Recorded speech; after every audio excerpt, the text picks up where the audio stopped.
Let me show you how to turn on or off Hold Assist on your iPhone. Now, if you wanted to make use of the brand new feature called Hold Assist, I'll show you how to turn it on or off if you don't like it. But first, hit that subscribe button down below.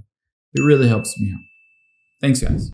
Now, the first thing we're going to do is head into the Settings app on your iPhone. You need to make sure that you've updated to iOS 26.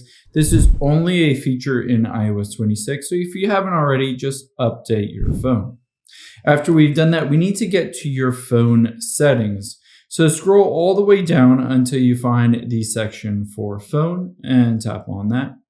And now from here, you'll be able to see the option for hold assist detection. It says automatically detect when you're placed on hold, so you can step away. iPhone will then notify you when it's time to pick up.